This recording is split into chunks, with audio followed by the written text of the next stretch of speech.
say 5. To refuse this call, hang up now. To block this call and all future calls, press or say 9. This call will be recorded and subject to monitoring at any time. Thank you for using IC Solutions. You may begin speaking now. Hello, Mr. Rudy. Hello, Mr. Hicks. How you doing, sir? I'm doing good, sir. I received your letter. I appreciate you giving me the insight. It seems like you have ruffled some feathers with the Secret Service and the U.S. Marshal and FBI people. I will be keeping you in my prayers because I do believe in advocating for the kingdom of Christ. I know a lot of people in the world doesn't believe it, but God uses everyone, and both inside the kingdom and out. So I appreciate you telling me about some of the hardships you had to encounter. No problem. You know, my black pastor friend, his name is Pastor Stefan Broden. He says prayer is the nerve that moves the muscle in the arm of God, and I thought that was a really good way to put it. Yes, that's beautiful insight there. That's good imagery there, where you can comprehend it real well. Yeah. Well, hey, I wanted to share some things with you before you get to discussing what you want to discuss. But I did receive your appeal brief, about 120 pages or so, and I took that to a UPS store and I had it all scanned electronically, and I made a Dropbox for you. So every letter that you write and everything that I get from you, including that appeal brief, is now on Dropbox. And it's the link is on our webpage, yearofjubilee.com, and Jubilee is spelled with one E, just like the King James Bible. And so when people want to look up your documents and your appeal briefs, all they got to do is go to your Dropbox link, and they can download and read it themselves. That way, people don't have to copy paper and mail paper around. So I wanted you to know that. And then I appreciate that. No problem. I want to be transparent, Mr. Rudy. Their actual transcript is like 6,000 to 7,000 pages and like 1,500 to 1,800 exhibits. So I don't have the postage stamp to send you all that type of stuff. But of the 5 briefs, that's the one that they started with. I'm not happy with all of the errors that they focused on, but most of them, I believe, are outstanding. And well, they worked over 2 years, Mr. Rudy, and they probably spent over $100,000. So I agreed to whatever they wanted to put in. But I'll be frank with you, my attorneys on the court level there in the trial, they paid the litigation lady in the litigation phase. She said untruths, lies that she thought was helping me. The lies about I lived in poverty or I had neglect. I've always lived in brick homes. Mother always cared for us. I've never been hungry. I've never without clothes. I've never been without nurture and shelter and stuff. So some of those things are on both sides of the fence. The doctor for the state lied, and as you hope got the letter that he was fired, lost his license and stuff for several drug charges. But now, you said the guy who lost his license for several drug charges. What was his position? What was his position again? He was actually the criminal psychology expert that Dr. Kirtland, and he talked to me like 25 minutes, and then he come back in court and said he'd talked to me several hours, and that I was a sociopath, and I treat people as objects, and had a 5th grade education, and all types of corrupt stuff that I actually have a junior college education, but I'm self-taught. I can actually read as well as any high school graduate at least, but it was just that he did it so boldly that I understood when you read the case, and I hope he did get the grandmother's name, which is Michelle McColeman in Chicago. Yep. He used the 3-year-old toddler as a pawn, and he actually misguided everybody in the investigation. He poisoned and corrupted the whole, where all the daycare people in the investigation, when they went and talked to the child, they believed Lieutenant Andrews Peak that the child had witnessed a brutal killing. But and here's what I was asking, I want to reiterate from last week.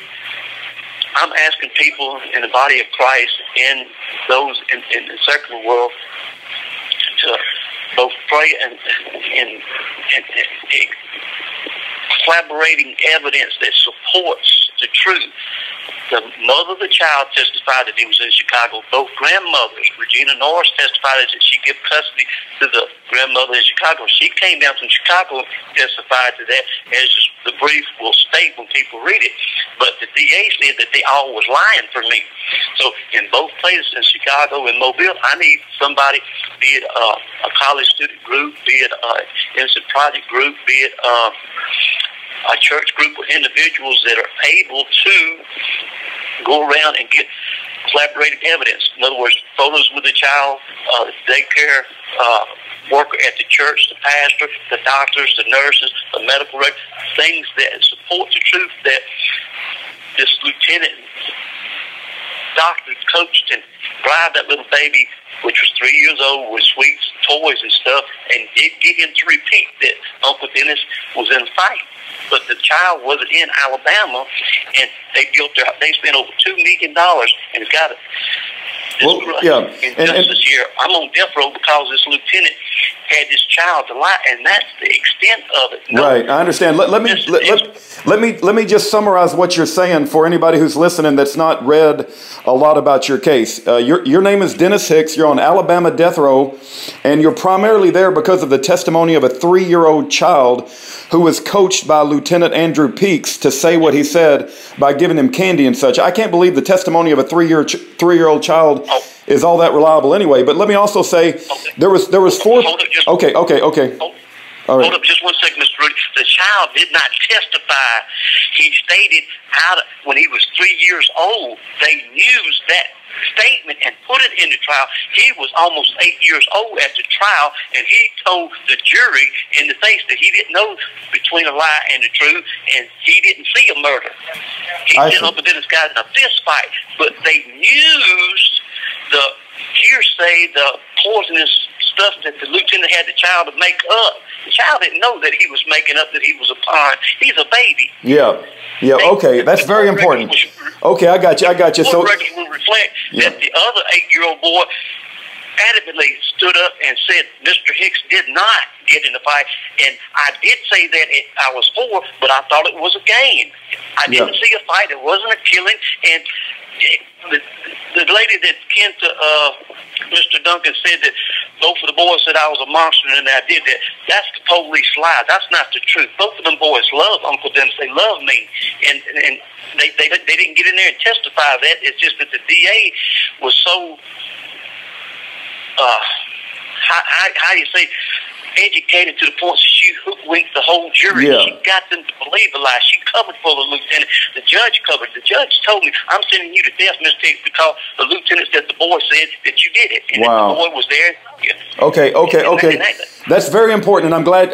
So when the boy actually testified, he said that he did not see a murder, and they only used a statement he made when he was 3. I can't imagine using any statement from any 3-year-old to send a man to death row. That's just wrong on its face. But Mr. Hicks, the other thing I wanted to clarify is you're saying that the boy, Chance Morris, 3 years old at the time, was not even in Alabama. He was in Chicago, Illinois, and that you had both grandmothers of the boy. Can you give their names again? Both of their... Regina Norris was given custody of 3 children for her sons. Her son and her daughter-in-law were sent to prison in 2009. In 2011, it became too much for her to handle all 3 children. So she called the other grandmother, Michelle Cameron, McCamon, in Chicago. She couldn't take all 3, but she agreed to take 1. So in June of 2011, she took a bus, come down to Mobile, got the child, took the child back up there, and because the child broke his ankle in a tricycle accident, she sent legal guardian custody papers for her to pay medical bills and everything. So it's established fact that she had the child. When the mother got out of prison, which is Stephanie Norris, in late November of 2011, she asked the grandmother, which she had talked to her, Lisa Thone, in prison. She knew where all three of her children was, and she got both grandmothers to give her children back to her. And Chicago grandmother came and gave it back to her in Mobile. Now, all three testified to this, but the DA said they lied for me, and I never met the lady in Chicago. Okay, hold on. You got Regina Norris, and what's the mother's name? Stephanie Norris. Right. And the other grandmother is McCammon, but what's her first name? The first name of Miss McCammon? Michelle. Michelle McCammon. Now, okay, and all three testified that the child wasn't even there. What did the father testify to, or did he also? He did. The father did testify, but my lawyers started helping the DA, and they wouldn't ask him. None of my lawyers even asked all three of the children. The little 5-year-old girl, Alicia Norris, she was 12 or 11 at the trial. She would have testified that her brother was sent to Chicago. The other brother, even the child himself, would have said that he was with his grandmother in Chicago. They didn't ask the proper questions to get the truth out. I see. Okay, so let me ask. Okay, I understand. Let me ask you this: the other grandmother that was in Chicago, I guess her name was Michelle McCammon. Doesn't she have records like the hospital record with the broken ankle and taking the little boy to the church? And can she help if somebody contacts her? Well, see, that's my appeal to you, Mr. Rudy, for your viewers to collaborate her statements. She did have copies, but the VA said she didn't recognize that they could have manufactured that. She could have falsified those papers. But there's photographs of the child with the pastor, with the day school, Sunday school teacher, because she took him to church for 6 months.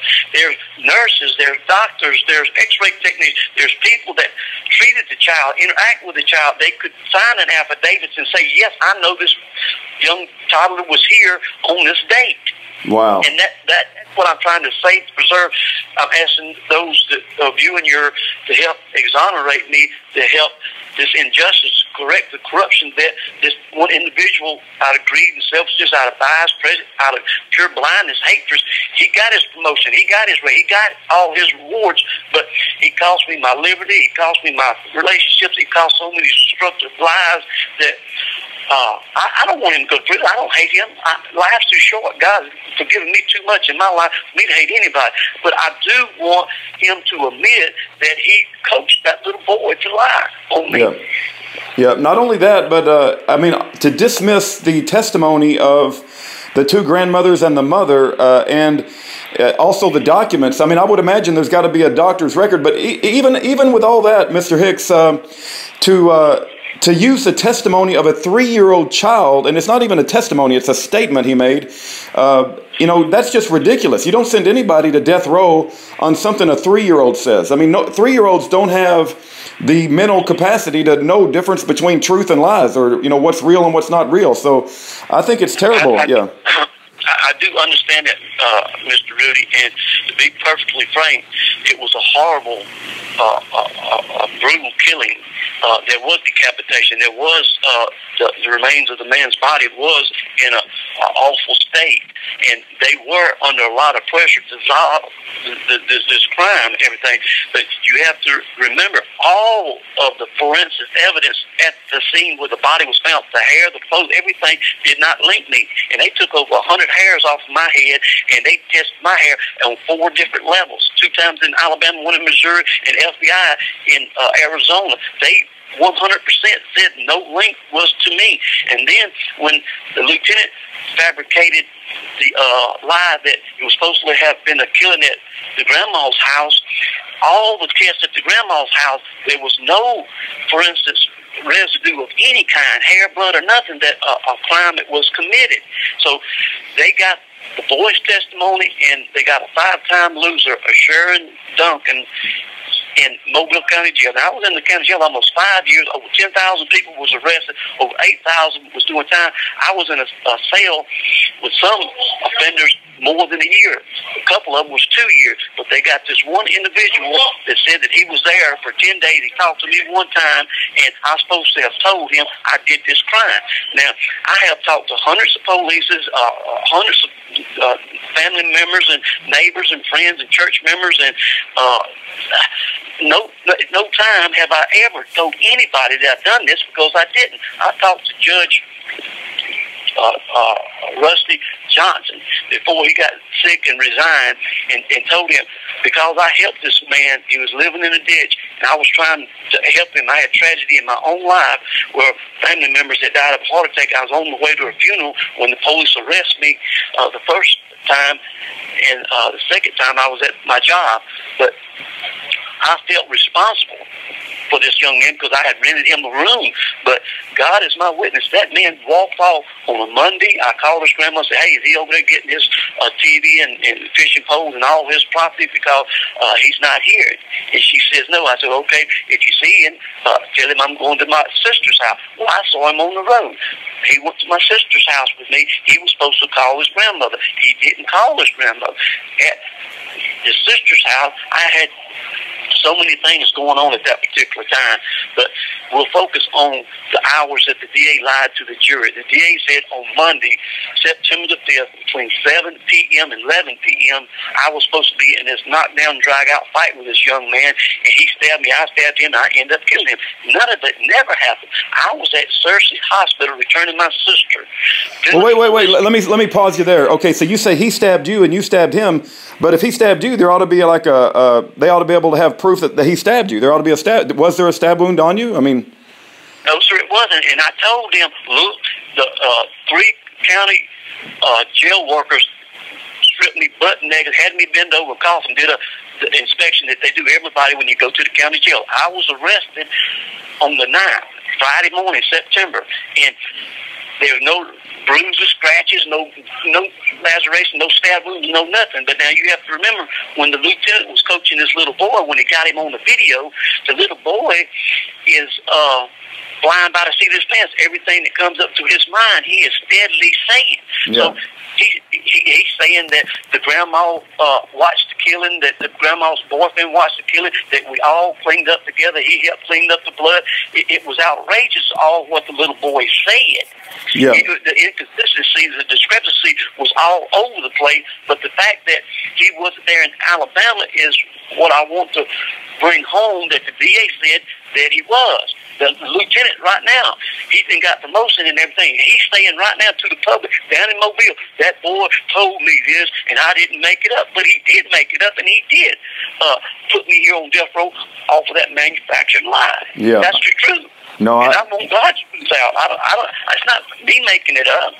Yeah. I lived a godly, protected, a godly, taxpaying, productive life out there. I am an ex-offender. I did, at age 21, do a horrible wrong. 2 men did attack my nephew, and I did shoot both of them. At 21, though, I stepped up to the judge and said, Your Honor, my lawyer says I can get manslaughter and all of this, but I don't want to fight the case.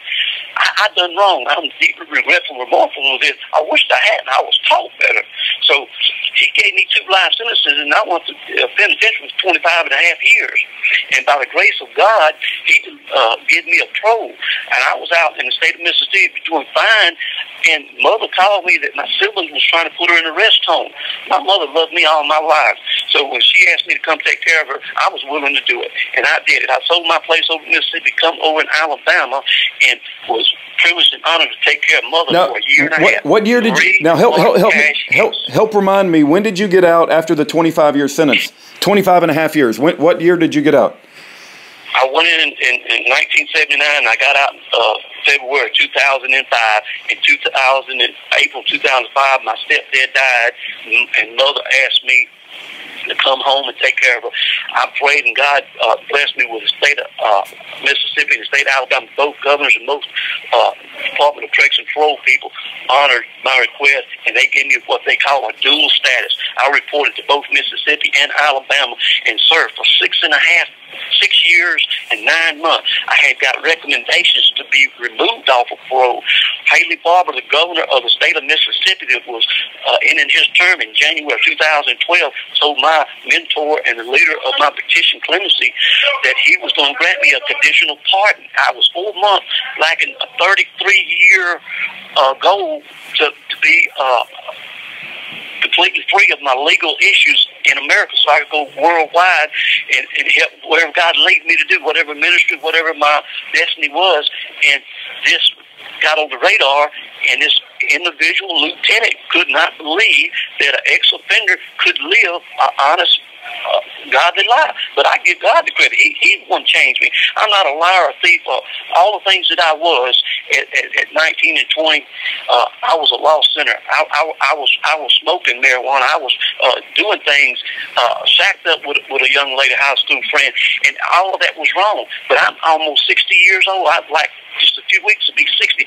My mind, my maturity, I have walked away out of those things. Jesus has delivered me from all of the bad stuff that I was doing. I live for God's glory. I'm in the kingdom of Christ. I'm going home. If Alabama murders me by legal execution, don't cry for me. I'm going for eternity to be glory with the Father, my Redeemer, my Savior, and my saintly mother, and all those that Jesus has saved in His life.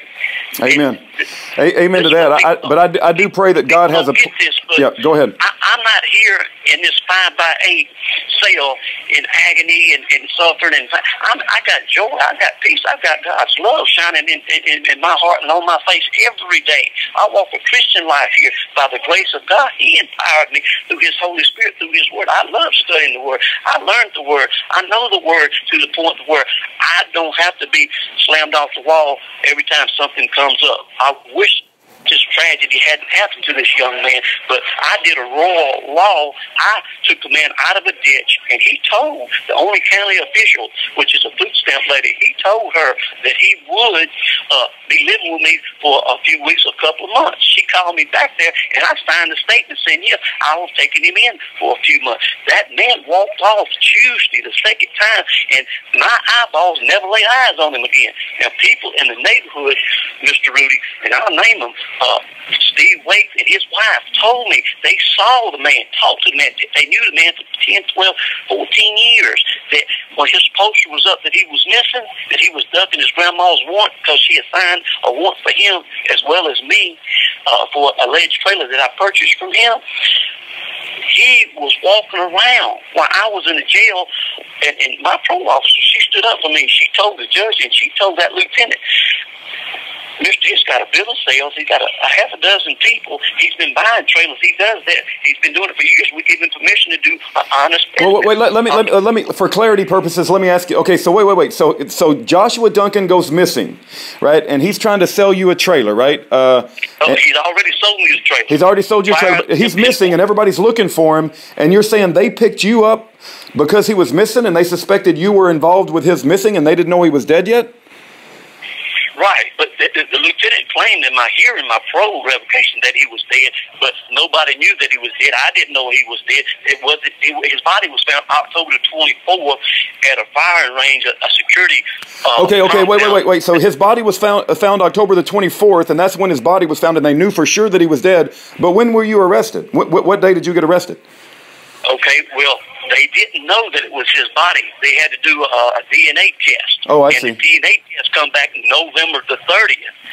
And November the 31st, I was arrested the next morning by this lieutenant. Okay, so when they found out it was Joshua... So all these months, all these weeks, I was out on bond working and everything, and I talked to the lieutenant. I had like 3 dozen people helping me trying to find Joshua. I didn't want to turn him into the police. I just wanted him to call the police and say that, yes, he sold me that trailer. All I needed was his voice on the state police reporter saying that I didn't steal a trailer. Gotcha. I've done thousands of dollars of work for his grandmother. I've helped dozens of widows. I don't steal. It's been so long since I stole something, I don't even remember the last thing I ever stole. If God don't bless me, I don't work for it. And I love working, Mr. Rudy. I lived a prosperous life. I was walking around like a millionaire. It might only have $20, $30 in my pocket. Yeah. You know, because I was free, man. I was out there loving people. I took probably over 100 people strayed walking down the road and families to church over 6 years. I didn't realize the enemy was that targeting me. But when he set me up with a big one. You know? Yeah, no doubt. God had put Dennis here on death row. The devil, the darkness, the evilness of this world, a corrupt official down in Mobile Police Force. And I love the police force. I've had many of my family members in the police force. And this individual is the one that corrupted and polluted and contaminated the whole investigation. And how do I explain it to you, Mr. Rudy, that of all the things that I go through in life, this tragedy doesn't define me. My identity is in Christ. That's who I am. Yeah. That's how I live. No, I understand that. Amen. But it is an injustice. I do ask people to advocate, help vindicate me, help exonerate, help bring the truth. If the truth says I've done it, then I will sign a waiver if they decapitate my head or shoot me with legal injection, however they want to execute me. I didn't do it, and the police said, well, regardless if you did it or not, you did it over in Mississippi, and you deserve to be in there, and we don't want you out. But it wasn't their call to make that decision. Mississippi said, okay, Mr. Hicks, through repentance, through confession, through rehabilitation, which we know is renewal, regeneration from the Word of God, how He flushes you out and cleans you and gets you walking a new nature. You know, He exchanged old from new. They said after 25 and a half years, after 7 times going up for parole, you done such a good time, you made such strides, and there was a 14-year period over there in Mississippi where I talked to over 600,000 children on promise papers, and no smoke screens. I was shooting from straight up from the hip. Look, man, I got in a tragedy. I shot 2 men at the age of 21. It was horrible. I wish I hadn't done it. But if you're out running the streets, if you're not home going to work, going to school, if you're not doing what you're supposed to be doing, the devil will attack you and he will throw you to the wolves. Yeah. And yeah, amen. They granted me a pro, and Alabama should have recognized that pro, and they did, and they do. But the one individual on the police force, he didn't. Right, I understand. He come in my yard and talked to me, Mr. Rudy, numbers of times, and one time for 3 hours. I told him, I said, the man right down there at the store. The store's not even, it's an Exxon, a Subway store, not 4 blocks from my house. Please go down there and see him on the video. Don't keep telling people in this neighborhood that I killed that young man when I didn't. I looked the man right straight in his face. I said, I will be, you can put me under hypnosis, you can put me under a lie detector, you can do anything that you want to do. I'm telling you 100% that I did not kill this man. And then for a year there, he said I did it at my house. Then I had Regina Norris, whose neighbors got a surveillance security camera with 6 views. 2 of the views has her driveway and front porch. Mr. Joshua Duncan, the one they said I was supposed to have killed while he was missing at my house, he's over at her house under surveillance camera. So now they changed it. They had to change it from my house to her house because he's over there now on the video. They can't dispute that.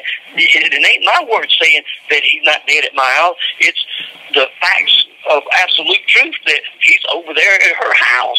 And then when we bring the video to the courtroom, the lieutenant said, well, we lost different hours of the thing. The hours that I'm with him, that we walked away together, after they say he's dead, they lost that. Oh, they had the video and they lost it? That's what they claim. Yeah. Wow. They got 4 days of video. Of the 4 days, the 3 or 4 hours that vindicates me, that's the missing part. That's the lost part.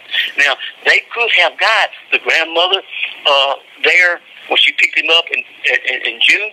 They could have got it when she brought him back in November. They could have did all the proper stuff to just for the truth. But like I say, that lieutenant sideswiped them, and they disregarded all the evidence. Our courts are so corrupt, Dennis. I mean, I'm sure you know that already. But let me ask you this: I'm not a legal person. What's the status of your legal case? Have you had your first appeal, or are you coming up on an appeal? That's what it is, and I love to give a shout out to the Equal Justice Initiative here in the state of Alabama. Brian Stevenson's team, and especially both of my attorneys, Miss Rachel Judge and Miss Angie. They worked over my case for over 2 years, and right now, all of the briefs are submitted. We submitted ours, the state submitted theirs, and it's been under review now for, this is July. Remaining. it's been under review for 9 months, so I could get a reversal any day now. I believe God's going to give me favor with all 5 judges. They're going to see the truth, and I'm going to go back to Mobile, and I need help presenting the truth to my new trial so I can be exonerated and quitted. Okay, no, I got you. Now, let me ask you a quick question before we run out of time. The plastic thing, I had to take that off when I made a electronic scan of it, so when I mail it back to you, it's not going to have that black plastic thing. You know what I mean? Yeah, that's great. I appreciate you having it. I appreciate that it got there. And it's, you want me to mail it back to you, right? And that's the plan, right? Yep. Okay. Yes, sir. I appreciate that. I know it is costly and everything. And my neighbor Tommy said that you have a drop box where people could assist and aid you with stuff, so I don't have to sell food trays for stamps and stuff. And I used some of the money that you sent me for postage to send that back to you. Okay. All right. So if anybody can help me in some way like this, that's great. But I want prayer. I want love. I want people to help. All right. Well, that was Dennis Hicks on Alabama death row. You heard him speak. You can make up your own mind. I got to tell you, from me personally, putting a man on death row on a statement made by a 3-year-old is a little out there, you know. And jailhouse confessions, when they, these prosecutors, like he said, he was in the county jail for 5 years, and having one guy say that he confessed when the guy has been in jail with 2,000 inmates, and this particular prosecutor has never put anybody on death row without a jailhouse confession. I don't put a lot of stock in jailhouse confessions to inmates who are incentivized to lie to drop their own sentence. So if you have any questions, my advice and counsel to you is write a letter directly to Dennis Hicks on Alabama death row. My advice and counsel to you as well is to go to Dennis Hicks Dropbox, which is on Year of Jubilee. Go to List of Other Prisoners. Jubilee spelled with 1 E, just like the King James Bible. Go to List of Other Prisoners. Go down to Hicks. There'll be a Dropbox link, and there's a folder called Appeal. And there's 4 PDF files. It's 120 pages that describes Dennis Hicks' appeal. And you can read through those and get a feel for his case and the arguments surrounding it. But you heard him speak about how the child that made the statement wasn't even in Alabama, and that there was witnesses that testified to that, the mother and the 2 grandmothers, but the district attorney, prosecutor, said they were all lying to cover up for Dennis Hicks. But anyway, you guys use your discernment, and you act as the Lord calls you to act. Dennis Hicks, An inmate at Pullman Correctional Facility, Alabama Department of Corrections. your account balance is $28.77. To hear the charges for this call, press or say 2. To accept this call, press or say 5. To refuse this call, hang up now. To block this call and all future calls, press or. This call will be recorded and subject to monitoring at any time. Thank you for using IC Solutions. You may begin speaking now. Hey, Mr. Rudy. Yes, Mr. Hicks, I got a commitment I've got to meet, but I did want to answer the phone call, and I want to say I'm going to try to get that stuff in the mail back to you today. Also, I would like to clarify this whole timeline of when he went missing and where you were and when the body was found and when the body was identified as Joshua Duncan. That timeline, I think, may be important at some point in time. But whatever else you need to say, go ahead. But just realize that I may have to go here pretty soon. Okay. I called back because I did want to answer any questions that you wanted from last week and now in the letters and stuff. So I will call next Friday if it's okay. Yeah, let's try to make it once a week. That's good with my schedule, and I want to make sure that people get an opportunity to hear your side of things and make sure that they can help if they can. Like you said, to go out and try to find. Was it Michelle McCammon? Her first name was Michelle. Right. Okay, to find her and maybe help identify that doctor's appointment, because I think that doctor's appointment, there's got to be a record somewhere in the doctor's office. Right. But She had it in trial, her own personal copies that she had saw and took the child down there several times, but she didn't have any official I She see. didn't have the doctor's statement and stuff. So the DA said, well, you probably manufactured that. You forged that. We don't believe it. It's not. Well, okay. So the next question becomes, what's the name of the doctor, right? There's got to be like an office somewhere, and we got to find the doctor's name and contact his office. And yeah, my lawyer's name is Miss Judge. Was it Rachel? Rachel Judge. Her phone number is 334-269-1803, and she has it's in 6,000 plus pages. She has the clinic, the hospital. She has what the lady testified. All right. I don't have it. But, okay, no, that's good. Okay. No, it's not a mystery. We know they know. It's just that the connection there to get your viewers, followers to contact and follow the leads back to them, because there may be somebody in that church that will stand up and step up and say, hey, I played with that child. I know that doctor. I live here, and it'd be easy for me to do it. So okay. I will answer the questions about the timeline. All right. So yeah. So let me make sure it's close. So when did Joshua Duncan first get reported missing? What month that happened in? In the first week of September. And what year for people who are new to the case? What year are we talking about? Okay, 2011 in September. His grandmother had asked me several times to mentor him, look out on him, do things with him, and I did. Over years, she was a widow from a sister church. Her aunt and I was on the same choir, same cleanup committee of the church, same function. As I was an usher and elder, and she was in the choir and stuff. But I knew him through her and the family of the church. Okay, in August of 2011, he and his grandmother was having difficulties falling out and everything. He was 24, and she didn't like the way he was living, going out at night doing stuff and all. Well, they had a major falling out, and I come over there one day to see how they was doing, and he told me he was sleeping in the ditch, and this was August of 31st. And I said, well, man, y'all work it out. So I went and talked to her, and they couldn't work it out. They were both mad at each other and everything. Well, I left, and the Holy Spirit told me to go back. So I went back, and I said, look, let's diffuse this situation. You come on with me. I'm going to the stockyard. I'm going to be buying and selling stuff over there, and I'll help you, and you can hang out with me today. Well, from that encounter, he decided, and I decided, look, I'll just let you move in with me, and you can get your own place. You can get your driver's license, your food stamps, and all of this. And I talked with the grandmother. Excuse me. She agreed to all of this. So he left her house and come and move in with me. He didn't take his TV, his fishing poles, all his property, but he did take 2 suitcases of stuff, clothes. He come and lived with me starting September the 1st. He stayed with me all the way to September the 6th when he walked off on a Tuesday morning, the whole week. Now, I was doing renovation for Regina Norris. That's the grandmother to the child. He come over in, helped me with the porch, helped me with the roof. We on surveillance video of the neighbor that he was over there helping with her. On that Tuesday, when he walked off, we didn't know where he was at. A lot of people, I put up posters and stuff to help people. And, well, October the 24th, I was working at the Greater Gulf State Fair.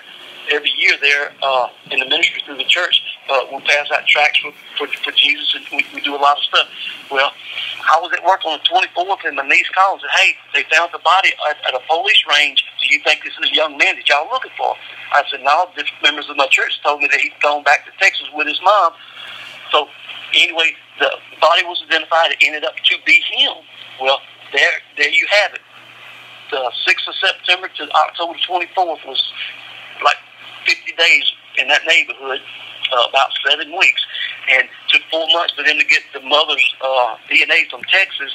And so he was identified on November the 30th when we knew for a fact that it was him. My pastor called me and told me, I just left the grandmother's house. She's been informed that the body was Josh, Dennis. And I went to the church. I was there crying at the church, left the church, and went to my job, and the police surrounded me, picked me up, and arrested me for the alleged killing. my timeline where I was at the day that they said that I supposedly had killed him, or they said the child said it, August, September the 5th. My brother-in-law had died of a heart attack on a Sunday, which was the 4th. I was going back and forth with different family members, back and forth to the funeral home, submitting photographs and everything for the funeral. And the day in question was I had my sister who has a meltdown, who had her husband killed, and she couldn't accept his death and all. It was 4 men on an international oil rig, and she gave all her money away, all her houses away and everything. She refused to be responsible and stuff. So she was committed to a mental, get her mind straight. Well, her mind never got straight, so she has actually done like 40 years in the mental hospital. Sometimes she gets out, she takes her medicine 2 or 3 years, she don't take her medicine, then they put her back in. Well, like I say, I got out of prison in 2005. The records at Searcher will show that over 100 times I went and saw my sister. Over 24 times I took her out on weekend furloughs, and as long as I kept it was 10 days, short is about 8 hours. I love my sister. She's my sister. God gave her to me. Just because people say she's crazy and stuff, I'm supposed to outcast her and diss her and not have nothing to do with her because she don't have no money or nothing. No, God put the love in my heart for her. So this particular weekend, I had her on a 3-day furlough. That night, when the DA told the jury that I was killing this man, I was taking her back from her son, which is Foley, Alabama. I took her to our sister, Christine Coker. Christine Coker and I took her back to Searcy. I'm on video at Searcy Hospital with the roster, the log record. I signed my signature, gave her my driver's license, turned my sister over, signed a report on how well she done, passed her clothes, the medicine and everything, the nurses, the guards, everybody can vouch for where I'm at. Laid down. They didn't represent me. That in effect it was so poorly arranged that I honestly now, in hindsight, believe they was working more for the judge and the DA than they were me. They may be good, decent people and whatever, all that, but hey, give me. I think I thought them. Yeah, pause for 10 seconds. Pause for 10 seconds. Yeah. Hey.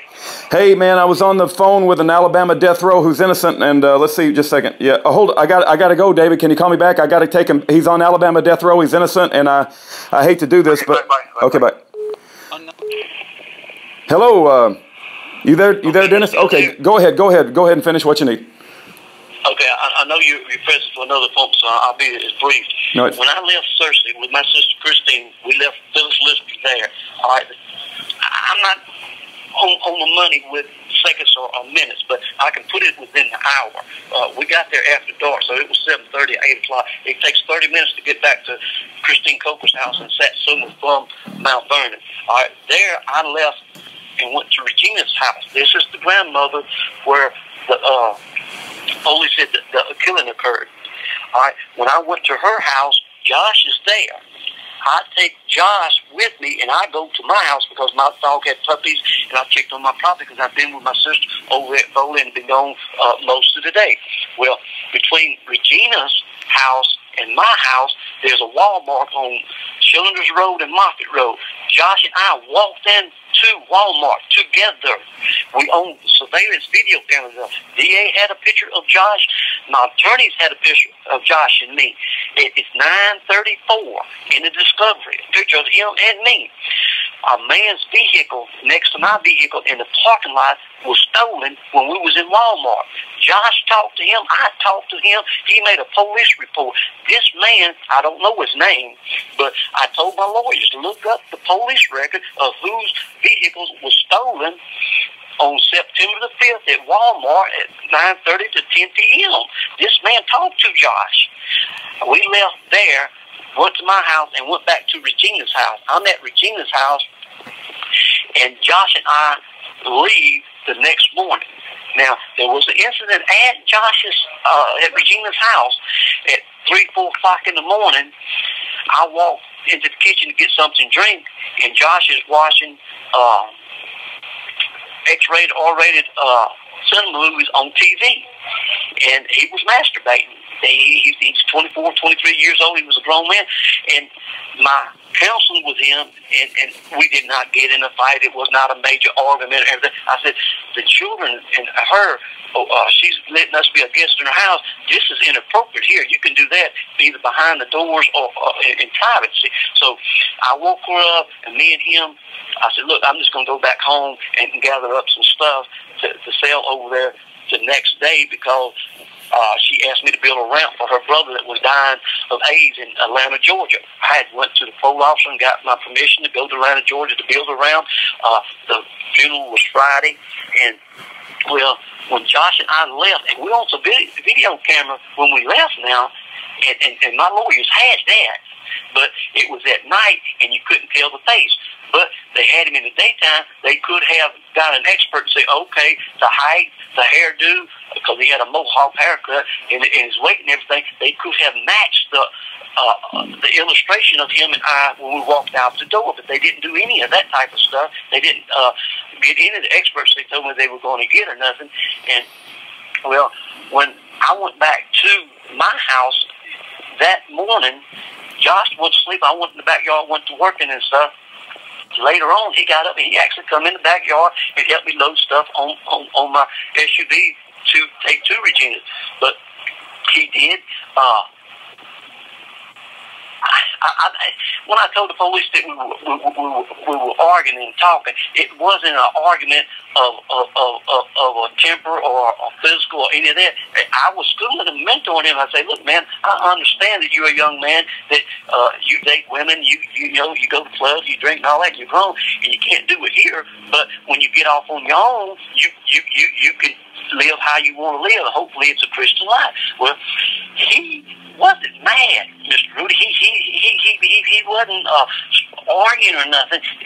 After a while, he did go in the house and he did get his little CD player, and he come out and he's got a tank top shirt and a knee drop shorts and the t-shirt. And when he left, I told the police that's what he was wearing.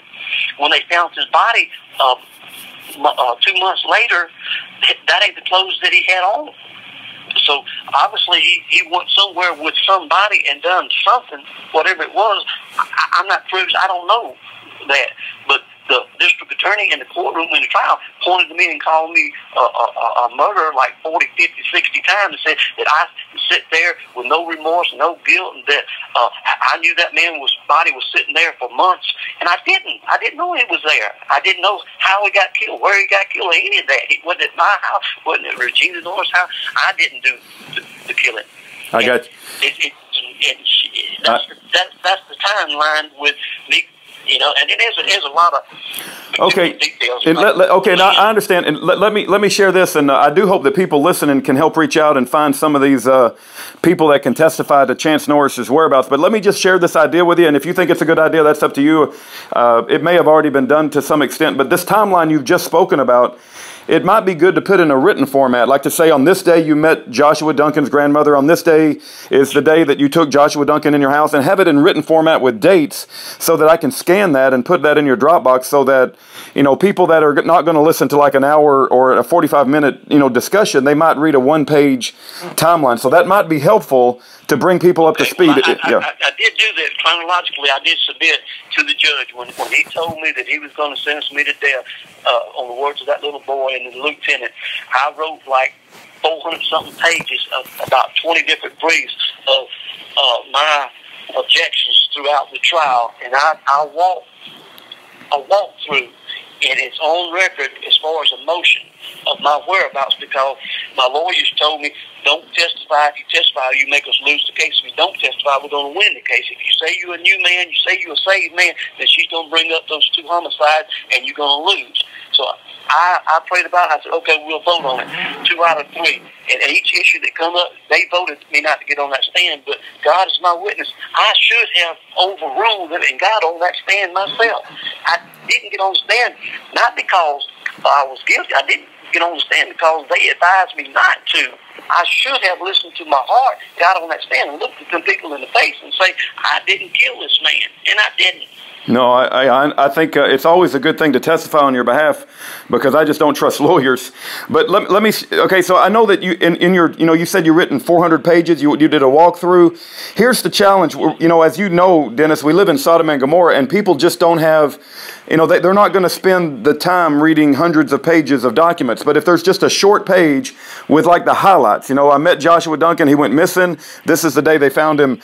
This is the day they found the body. This is the day they identified the body. This is the day they arrested me. This is the day. I'll try to do the condensed version and give you the short version, and I'll mail it to you. Okay. And hopefully I won't make it long, but it is so involved. It's not really complex and complicated, but because it was so much involved, I'll highlight the points, the guideposts that get you traveling from my relationship at the church, him at my house, him going missing, when he found, and when they arrested me, and so forth like that. And okay. Try to get 2 or 3 pages. All right, and I don't, I know you probably got in the middle of your appeal, you got enough on your plate, but if it would help, I think, bring people up to speed quickly, because so many times I'm just telling you from experience, I advocate for a lot of people in prison, and if I give them like 200 pages or 100 pages or an hour video to listen to, sometimes they won't do that, but they will read 1 or 2 or 3 pages with a timeline, and then we can say at the end of that, if you want more details, go here, and then point them to like the audio that you just did or the 400-page document that you wrote.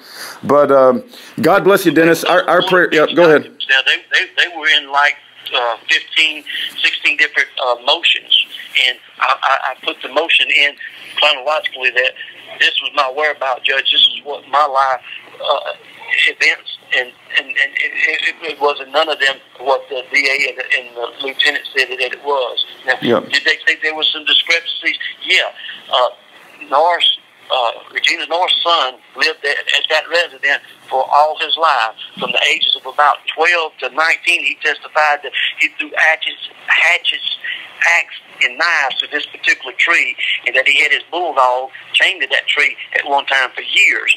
These knives marks on the tree is what the lieutenant said that I did when I hung this guy and killed him. But the tree had been healing. None of the knife marks was like 5, 10 years old. They was like 12 and 15 years old, and anybody that could look at a tree and the knife mark is almost closed can see that, like your skin, when you cut it, years later, it's only a scar there. Okay, let me ask you a question. They identified the body in 2011, right? You said November 2011? Right. And how come it took them, when was your trial? 2015? 2016. I was in the county jail. Why did they keep you in county jail for 5 years before they went to trial? They were trying to collect evidence against you, and the best evidence they could get was the say-so of a 3-year-old toddler? I mean, why did it take 5 years? That just seems like a really, really long time. Okay, well, there's a lot of things going on. The original DA that was appointed to me was Miss James Phillip. She was appointed by the governor to become a judge, and she had stated to the judge 3 times, I'm ready to go to trial with Mr. Hicks. All right, well, this was Judge Johnson. God bless his heart, he was a good man, but the enemy hit him with cancer, and he had to resign for health reasons. Okay, well, they switched judge to me. Judge Charles Graddick took my case. All right, well, he's now my judge. All right, and Jennifer Wright, now she has sent over 24 to death row in her career, and she has never, Mr. Rudy, never sent nobody, not woman, black, white, young, she has never, to my knowledge, ever sent anybody to death row without using jailhouse informant. She went to college, she learned that, and she does it, and it works for her. She don't care about the means. She justifies the convictions.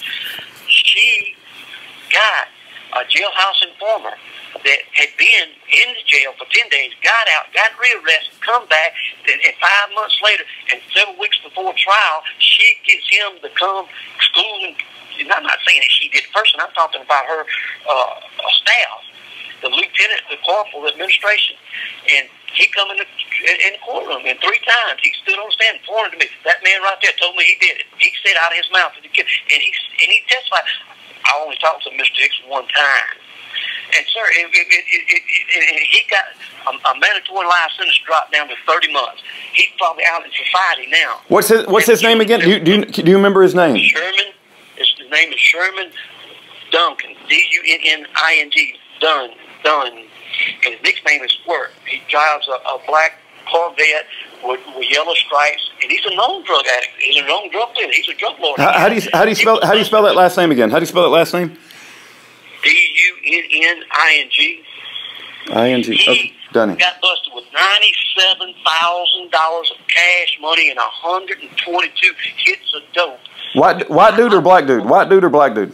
He happens to be a black guy. Okay. I happen to work for a living, and it would take me years to save up $97,000 cash. Yeah. And this man was a 5-time loser. He was a professional informer. He snitched on 4 different other cases, state and federal, and got off his sentence. And she used him and the 3-year-old child, and the police is all the evidence that they have as far as false evidence. That's what they claim as their what they call circumstantial. All the direct evidence they didn't use because none of it linked back to me. Oh, they do have a dabber dog. The police did send 4 dabber dogs in there, and one dabber dog said where he said the little boy said the fight was, and he said at the tree. So they do have a dog. Okay, but that was at Regina Norris's house, right? Right. Okay. Well, I don't understand how they can even a cadaver dog sat down at a tree. You said there was a some sort of dog that was tied up there before. I mean, that doesn't seem to be very strong evidence. If it's the prosecution's responsibility to prove you're guilty beyond a reasonable shadow of a doubt. You don't have to prove anything, and all they have is a cadaver. Here in Mobile, you do, Mr. Ruby. Yeah. I understand the constitutional, and you're right. You presume innocent, but I'm telling you, per capita in the United States of America, this lady says Mobile County has more corrupt criminals than Chicago, New York, L.A., Detroit, wherever. They got more people. I'm in a building right now with 165 death row people, and there's 20-something up in another camp, and 6 ladies here. And she, more than any DA in the state of Alabama, has put more people here on death row. You have to prove you're innocent in Mobile District Court. If you don't prove you're innocent, she's going to falsely. I'm not saying she gets everybody wrong, because we know people do wrong. We know people make mistakes. We know that they do get it right sometimes. I'm saying in my particular case, they got it totally wrong. And what's more, they know they got it wrong. They circled the wagons. They covered the lieutenant. The judge covered it. And I knew Charles Craddock, the judge. I went before him as a kid. My mom and dad gave the judge, the DA, and the lawyer $9,000 when I was 19 years old for a youth offender. Judge Hogan accepted $5,000, Charles Craddock accepted $2,000, and my lawyer accepted $2,000. At that time, he was a district attorney, went on to become the attorney general, tried to become the governor of the state. I thought he changed his ways. I did. God saved me. I wouldn't pay nobody. They couldn't come tell me right now, Dennis, if you deny Jesus Christ as your Lord and Savior, we'll let you go home. Yeah. They killed me. Amen to that. I'm with you on that, Dennis. I'm with you on that. So going back to the question of why it took 5 years to get trial, you said the judge died, and what else do I need? What other highlights other than the judge died and they had to? The DAs got switched. Okay. Art Powell was my original lawyer. He's a good man, and I give him his prop because he stepped to me correctly, and he told me, look, Dennis, I live in this county. The high judge, Braddock, wants me to take on another capital case, and I'm going to put you off for a year or 2 and take care of John DeBlaze. I said, please don't do that. You've been my lawyer for 2 years, sir. Don't do that. Don't cross-fish. Don't renege on me. Tell the judge no. But he told me, son, as much as I like it, much as I respect you, I'm going to go with the judge. Now, do you want me to remain your lawyer and put you off for a year or 2 and do this other capital case? And I said, no, resign. And he did. Now, what's his name? What's his name? Art Powell. Art Powell. Powell? There's only a select group of people in Mobile County that they put in the elite group of specialized capital defense lawyers. Okay. You know, yeah. And it's like a couple dozen of them, and he's one of the better ones. He's one of the top ones. And so they gave me 2 other lawyers, and this was Sidney Harrell and Russell Burton. Now, they were better than the ones that I got, Glenn Davis and Deborah McGowan. But I'm almost 60 now, and back then I was in my mid-50s, and they looked at me and they lied to me. It's just out of my age, sir. They should have gave me some respect. They shouldn't have been standing on the roof pissing and telling me it was rain. I said, man, I'm offended with this. I don't like you telling me you're lying, even if you're lying thinking it's beneficial for me. They had told me that the DA could file some motions when they had filed it, and it was against me, and I didn't like their strategy, their tactics. So I told them, I said, look, I don't want you as my lawyer. And resigned, but the cookie jar was too sweet for them. They were getting tens and thousands. I didn't tell them how much money they were getting, so I filed a complaint on them with the Lawyers Bar Association, the commissioner. And divorced them. Got in front of the judge and said, I don't want this man. He's lying to me. He won't do what I asked him to do. Go get my whereabout evidence. Go get the facts. Get the experts to challenge. The coroner got on TV when the body was found and told the public, county, statewide, that this body looked like it's been there 6 months to a year. I'm going to have to do some tests to find out when he died and who he is. Well, the lieutenant called her and told her he died on September the 5th, 2011. She gets on the stand and says that that's when the man died. How could she know that without that man poisoning her mind with that?